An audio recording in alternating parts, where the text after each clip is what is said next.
ये इंसान काफी अजीब है। जब उसने चलना शुरू किया तो उसकी चाल बहुत अजीब थी, जैसे कोई रोबोट चलना सीख रहा हो। वो अजीब तरीके से हिलडुल रहा था। जब वो लोगों के बीच पहुंचा और सड़क पार करने लगा तो एक कार ने उसे जोर से टक्कर मार दी। कार एक लड़की चला रही थी।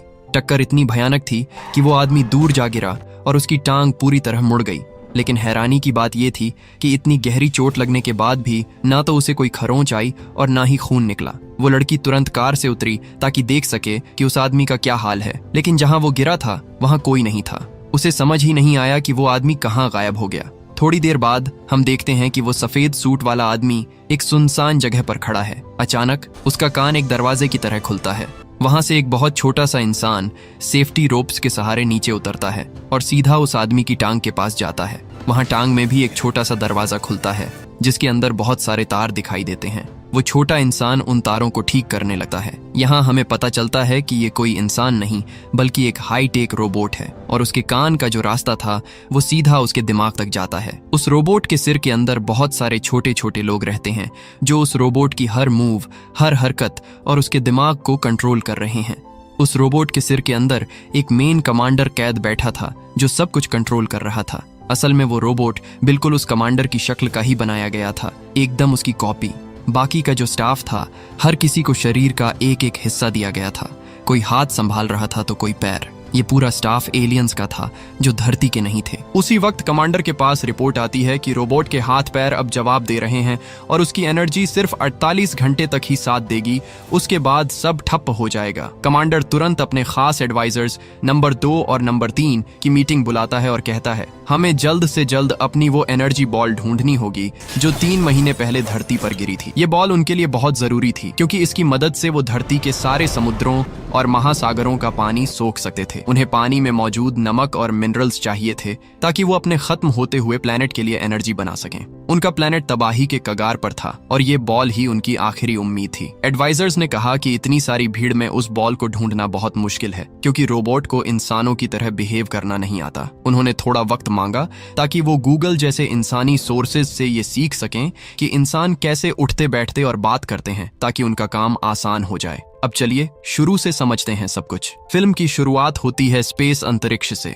जहां एक चमकती हुई अजीब सी चीज तेजी से चली जा रही है। वो अपने रास्ते पर ही थी लेकिन अचानक एक सैटेलाइट से टकरा जाती है और उसका रास्ता भटक जाता है। रास्ता भटकने की वजह से वो सीधा धरती के एटमॉस्फेयर में घुस जाती है और अमेरिका के न्यूयॉर्क शहर में जा गिरती है। उसी वक्त जोश नाम का एक छोटा बच्चा अपने टेलीस्कोप से आसमान को देख रहा होता है। वो उस चमकती हुई चीज को धरती पर गिरते हुए देख लेता है। वो चीज एक टेनिस बॉल के बराबर थी। वो बॉल सीधा जोश के घर में घुसती है, उसके कमरे की खिड़की तोड़कर सीधा उसके छोटे से एक्वेरियम यानी मछली घर में जा गिरती है। जैसे ही वो बॉल पानी में गिरती है, एक्वेरियम का सारा पानी पलक झपकते ही गायब हो जाता है, जैसे उस बॉल ने सब सोख लिया हो। अब कहानी 3 महीने आगे बढ़ती है। इस बीच कुछ खास नहीं हुआ था, लेकिन एक दिन अचानक आसमान से एक आग का गोला गिरता हुआ दिखाई देता है और वो अमेरिका में स्टैच्यू ऑफ लिबर्टी के पास आकर गिरता है। जब वो गोला जमीन पर गिरता है तो वहां एक बड़ा सा निशान बन जाता है। वो आग की लपटें धीरे धीरे एक इंसान का रूप ले लेती हैं और इसके बाद क्या होता है ये हम पहले ही देख चुके हैं कि कैसे उसका एक्सीडेंट होता है। दूसरी तरफ न्यूयॉर्क की पुलिस ने भी अपनी इन्वेस्टिगेशन शुरू कर दी थी। स्टैच्यू ऑफ लिबर्टी के पास जो आग का गोला गिरा था उसकी जांच के लिए एक ऑफिसर और उसके असिस्टेंट को भेजा गया। जब उन्होंने उस गड्ढे की जांच की तो उन्हें मिट्टी में रोबोट के चेहरे का निशान प्रिंट मिला। उन्होंने उसका एक स्केच तैयार किया और उस अजीब आदमी की तलाश शुरू कर दी। अब आते हैं रोबोट पर, जो एक सुनसान गली में खड़ा था ताकि स्टाफ उसे ठीक कर सके। किस्मत देखो, वही गली जोश नाम के उस बच्चे के घर के पास थी। जोश की माँ गीना ने खिड़की से उस रोबोट को खड़ा देखा और नीचे दौड़ी ताकि उससे माफी मांग सके क्योंकि उसने ही कार से उसे टक्कर मारी थी। जैसे ही गीना ने उससे बात करनी शुरू की, रोबोट के अंदर बैठा पूरा स्टाफ घबरा गया क्योंकि ये उनका पहला ह्यूमन कांटेक्ट था। एडवाइजर नंबर 3 ने तुरंत गूगल पर सर्च किया और रोबोट के लिए एक नाम चुना जो था डेव। गीना ने डेव को घर के अंदर बुलाया ताकि वो उसकी खातिरदारी कर सके। डेव राजी हो गया और घर के अंदर चला गया। जैसे ही वो अंदर पहुंचे, एडवाइजर नंबर 3 की नजर जोश की एक फोटो पर पड़ी जिसमें उसने वही एनर्जी बॉल हाथ में पकड़ी हुई थी। उसने तुरंत कमांडर को बताया। कमांडर ने देखते ही ऑर्डर दिया कि जोश की लोकेशन ट्रैक करो। डेव ने गीना से माफी मांगी और कहा कि उसे एक जरूरी काम से निकलना होगा। निकलते वक्त वो इतना कंफ्यूज था कि उसने बाहर जाने वाले दरवाजे की जगह अलमारी का दरवाजा खोल दिया। फिर उसे अपनी गलती समझ आई, असली दरवाजा खोला और बाहर निकल गया। जब वो रास्ते से जा रहा था, रास्ते में एडवाइजर नंबर 2 को बहुत गुस्सा आ रहा था क्योंकि उसने देखा कि धरती के लोग बड़े अजीब हैं और ट्रैफिक रूल्स की बिल्कुल परवाह नहीं करते। कमांडर ने देखा कि वो गुस्से में है तो तुरंत डॉक्टर से कहा कि उसकी हेल्थ का ध्यान रखे। डेव जब एक प्लेग्राउंड के पास से गुजरा तो वहां खेल रहे बच्चों ने उसे आइसक्रीम वाला समझना शुरू कर दिया क्योंकि उसने सिर से पांव तक सफेद सूट पहना था। डेव को समझ आ गया कि ये कपड़े बदलने पड़ेंगे वरना लोग उसे ही देखते रहेंगे। वो एक कपड़ों की दुकान में गया। उसके पास पैसे तो नहीं थे लेकिन उसके पास एक मस्त जुगाड़ था। उसने काउंटर पर रखे असली पैसों को स्कैन किया और उनका क्लोन यानी डुप्लीकेट कॉपी निकाल लिया। उन नकली पैसों से उसने नए कपड़े खरीदे और दुकान से बाहर आ गया। फिर डेव सीधा उस स्कूल पहुंचा जहां जोश पढ़ता था। जैसे ही उसने स्कूल में कदम रखा, वहां का प्रिंसिपल उसे सब्स्टिट्यूट टीचर समझ बैठा जिसका वो इंतजार कर रहा था। डेव को बिना कुछ बोले सीधा क्लास में भेज दिया गया। किस्मत देखो, वो वही क्लास थी जिसमें जोश बैठा था। डेव ने बोर्ड पर अपने प्लेनेट की ऐसी कॉम्प्लेक्स चीजें लिखनी शुरू कर दी कि बेचारे बच्चों के दिमाग का दही हो गया। उन्हें कुछ समझ नहीं आया। स्कूल के बाद डेव ने जोश से अकेले में बात की और उस एनर्जी बॉल के बारे में पूछा। जोश ने बताया वो बॉल एक बुली लड़के रिच ने मुझसे छीन ली है, लेकिन वो कल उसे मेले में लेकर आएगा। एलियन स्टाफ ने तुरंत प्लान बनाया कि वो कल वहां जाकर अपनी बॉल वापस लेंगे। जोश को डेव बहुत कूल लगा तो वो उसे अपने घर ले गया। दोनों ने मिलकर प्ले स्टेशन पर गेम खेला। डेव के अंदर बैठा स्टाफ इतना फास्ट था कि उसने गेम में ऐसी स्पीड दिखाई कि जोश हैरान रह गया। जब जोश की माँ गीना घर लौटी तो वो डेव को देखकर बहुत खुश हुई। उसने डेव को लंच पर इन्वाइट किया। अंदर बैठा एडवाइजर नंबर 4 इसके खिलाफ था। उसने कमांडर को वार्निंग दी, सर हमारी एनर्जी खत्म हो रही है, हमें रोबोट को ज्यादा देर तक ऑन नहीं रखना चाहिए। लेकिन कमांडर ने सोचा कि अगर वो लंच के लिए मना करेंगे तो गीना को शक हो जाएगा, इसलिए वो मान गया। लंच के बाद जब वो घर में घूम रहे थे तो डेव की नजर एक पेंटिंग पर पड़ी जो दीवार पर टंगी हुई थी। दीवार पर वो पेंटिंग देखकर डेव ने गीना से उसके बारे में पूछा। गीना ने बताया कि ये उसने तब बनाई थी जब वो जोश के पापा के साथ प्यार में थी। डेव को प्यार का मतलब समझ नहीं आया तो उसने पूछा कि ये क्या होता है और कैसा फील होता है। गीना ने मुस्कुराते हुए कहा, जब तुम्हें प्यार होगा तो तुम्हें ये पूछने की जरूरत नहीं पड़ेगी, तुम अपने आप समझ जाओगे। रात को जब डेव के सोने का वक्त हुआ तो वो सड़क पर निकल गया। वहां उसने एक बेघर आदमी को जमीन पर सोते देखा तो वो भी उसके पास जाकर लेट गया। उस भले आदमी ने डेव को ठंड से बचाने के लिए अपनी चादर उस पर डाल दी। ये देखकर रोबोट के अंदर बैठा कमांडर दंग रह गया। उसने अपने स्टाफ से कहा, हमने इन इंसानों को गलत समझा, ये हमसे जज्बातों में बहुत आगे हैं, हम तो सिर्फ तारों और प्रोग्रामिंग का डिब्बा हैं। डेव को सुकून महसूस हुआ और स्टाफ ने उसे रात भर के लिए स्लीप मोड पर डाल दिया। अंदर कमांडर ने देखा कि एडवाइजर नंबर 3 अभी भी जाग रही है और इंसानों के तरीके सीख रही है। उन्होंने मिलकर एक रोमांटिक फिल्म देखी जिसमें प्यार की कहानी थी। दोनों इतने इमोशनल हो गए कि उनकी आंखों में आंसू आने ही वाले थे। अगली सुबह जब डेव जागा तो उसकी बैटरी सिर्फ 20% बची थी। वो तुरंत जोश और गीना के साथ मेले में गया। वहां एक खाने का कंपटीशन हो रहा था। डेव ने उसमें हिस्सा लिया और अपनी सुपर स्पीड की वजह से सबको हरा दिया। इनाम में उसे एक बड़ा सा टेडी बियर मिला जो उसने गीना को गिफ्ट कर दिया, जिसे देखकर वो बहुत खुश हुई। तभी वहां वही बुली लड़का रिच आया और जोश को परेशान करने लगा। डेव ने उसे उठाकर उल्टा लटका दिया और अच्छे से सबक सिखाया। जोश बहुत खुश हुआ कि उसके दोस्त ने उसका साथ दिया, लेकिन डेव तो असलियत में अपनी एनर्जी बॉल ढूंढ रहा था जो उसे मिल गई। डेव ने खुशी में उन्हें डिनर पर इनवाइट किया क्योंकि उस दिन गीना का बर्थडे था। एडवाइजर नंबर 2 को बहुत गुस्सा आया। उसने कहा, हमारे पास टाइम नहीं है, बॉल मिल गई है तो तुरंत निकलो। लेकिन कमांडर ने मना कर दिया और कहा, इन लोगों ने हमारी मदद की है, हमें उनका शुक्रिया अदा करना चाहिए। गुस्से में एडवाइजर नंबर 2 वहां से चला गया। अब डेव, गीना और जोश एक रेस्टोरेंट में डिनर के लिए पहुंचते हैं। रेस्टोरेंट में सब मजे कर रहे थे, लेकिन बाहर पुलिस को डेव की लोकेशन मिल गई थी और वो उसे पकड़ने के लिए निकल चुके थे। इधर रोबोट के अंदर एक अजीब ही माहौल था। धरती पर रहकर ये एलियंस पूरी तरह ह्यूमन बनते जा रहे थे।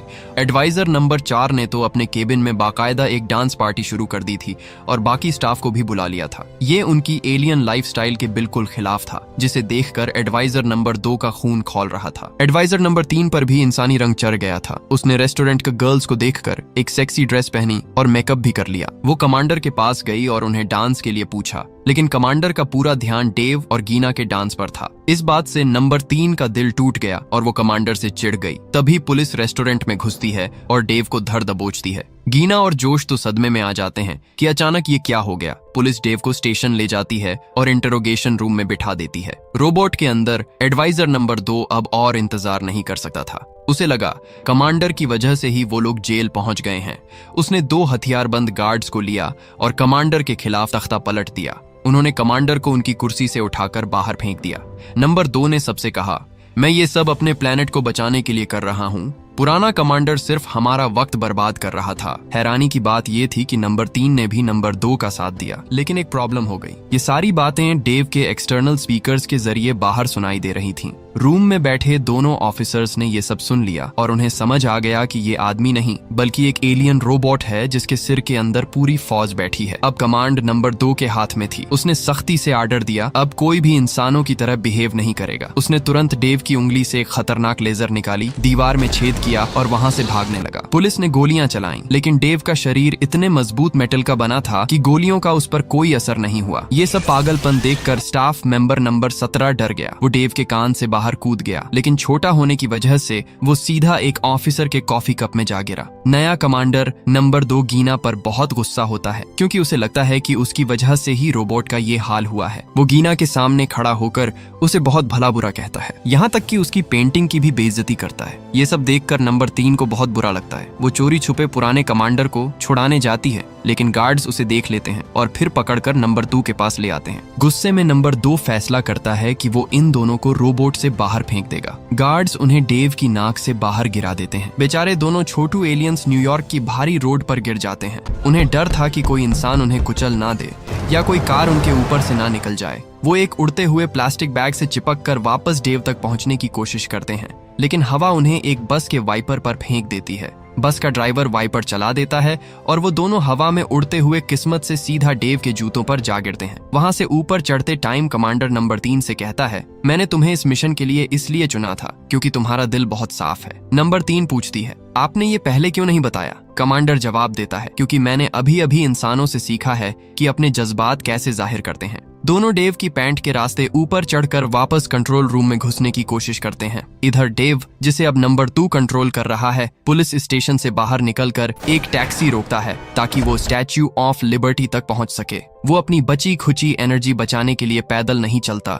जोश और जीना भी उसका पीछा करते हैं ताकि देख सकें कि मामला क्या है। पुलिस स्टेशन में जब ऑफिसर अपनी कॉफी पीने लगता है तो उसे उसमें नंबर 17 मिलता है। नंबर 17 ऑफिसर को सारी सच्चाई बता देता है कि ये एलियंस कहां से आए हैं और उनका प्लान क्या है। डेव स्टैच्यू ऑफ लिबर्टी के पास पहुंचकर समुद्र के किनारे खड़ा हो जाता है और वो एनर्जी बॉल फेंकने ही वाला होता है जो सारा पानी सोख लेगी। लेकिन ठीक उसी वक्त पुराना कमांडर और नंबर 3 एक सीक्रेट रास्ते से कंट्रोल रूम में घुस जाते हैं और सिस्टम को हैक कर लेते हैं। नंबर 2 का कंट्रोल खत्म हो जाता है। कमांडर कंट्रोल रूम में एंट्री मारता है और कहता है, तुम्हारा असली कमांडर वापस आ गया है। नंबर 2 गार्ड्स को ऑर्डर देता है कि उन्हें पकड़ लो, लेकिन पूरा स्टाफ अब नंबर 2 की बदतमीजी से तंग आ चुका था। सबके सब पुराने कमांडर के साथ खड़े हो जाते हैं। कमांडर ऑर्डर देता है कि नंबर 2 को हमेशा के लिए जेल में डाल दिया जाए। अब कमांडर के हाथ में पूरी कमांड आ जाती है। वो एनर्जी बॉल को पानी में फेंकने से रोक देता है क्योंकि वो नहीं चाहता कि धरती के लोगों को कोई नुकसान पहुंचे। भाई, कमांडर ने तो सच में दिल जीत लिया, लेकिन उनका अपना प्लेनेट खतरे में है, तो अब वो क्या करेंगे? क्या वो बिना पानी लिए वापस जाएंगे? अब सीन एकदम क्रिटिकल हो जाता है। कमांडर नहीं चाहता था कि धरती को कोई नुकसान पहुंचे, लेकिन किस्मत देखो, अचानक वो एनर्जी बॉल उसके हाथ से छूटकर समुद्र में जा गिरती है। बॉल तुरंत पानी सोखना शुरू कर देती है। कमांडर के पास अब एक बहुत बड़ा फैसला लेने का समय था। रिपोर्ट आती है कि बची खुची एनर्जी से सिर्फ एक ही काम हो सकता है, या तो वो अपनी बॉल वापस निकालकर अपना प्लेनेट बचा लें या फिर उसी एनर्जी से बॉल को डीएक्टिवेट करके धरती को बचाएं। कमांडर बड़ा दिल दिखाता है और धरती को बचाने का फैसला करता है। पूरा स्टाफ उसके साथ खड़ा होता है। वो अपनी सारी ताकत लगा देते हैं और बॉल को समुद्र से बाहर निकाल लेते हैं। इसके साथ ही रोबोट की एनर्जी खत्म हो जाती है और डेव रोबोट वहीं ठप होकर बैठ जाता है। पुलिस वहां पहुंचती है और डेव को कब्जे में लेने की कोशिश करती है, लेकिन तभी जोश और उसकी माँ वहां आ जाते हैं। जोश चिल्लाकर कहता है, डेव बुरा नहीं है, उसने हम सबकी जान बचाई है। जोश हिम्मत दिखाता है और एक पुलिस वाले की बेल्ट से इलेक्ट्रिक टेजर निकालकर डेव की पीठ पर मार देता है। बिजली का झटका डेव को रिचार्ज कर देता है और वो फिर से खड़ा हो जाता है। तभी रोबोट का मुंह खुलता है और उसकी जीभ पर कमांडर और नंबर 3 बाहर आते हैं। कमांडर लोगों और पुलिस से कहता है, हमें धरती अपना दूसरा घर लगने लगी है। यहाँ के लोग बहुत अच्छे हैं। हम अपना प्लेनेट बचाने के लिए कोई और रास्ता ढूंढ लेंगे। पुलिस उनका मजाक नहीं उड़ाती, बल्कि इज्जत से उनके स्टाफ मेंबर नंबर 17 को वापस उन्हें सौंप देती है। लोगों को बाय बाय कहकर वो उड़ने ही वाले होते हैं कि अचानक एयर फोर्स की टीम आती है और डेव पर एक बड़ा जाल फेंक देती है। डेव जमीन पर गिर जाता है, लेकिन कमांडर तुरंत इमरजेंसी एस्केप प्लान शुरू कर देता है। डेव का जूता असल में एक छोटा स्पेसशिप होता है। सारा स्टाफ उस जूते में बैठकर स्पेस की तरफ निकल जाता है। डेव का खाली शरीर जमीन पर रह जाता है, जिसमें बदमाश नंबर 2 अभी भी कैद होता है। स्पेस में पहुंचते ही कमांडर नंबर 3 से अपने प्यार का इजहार करता है और उसे शादी के लिए प्रपोज करता है। नंबर 3 तुरंत हाँ कर देती है। इसी प्यारी सी एंडिंग के साथ फिल्म खत्म होती है। अगर मजा आया हो तो वीडियो को हाइप जरूर कर लेना और कमेंट में जरूर बताना 10 स्टार्स में से आप इसे कितना दोगे।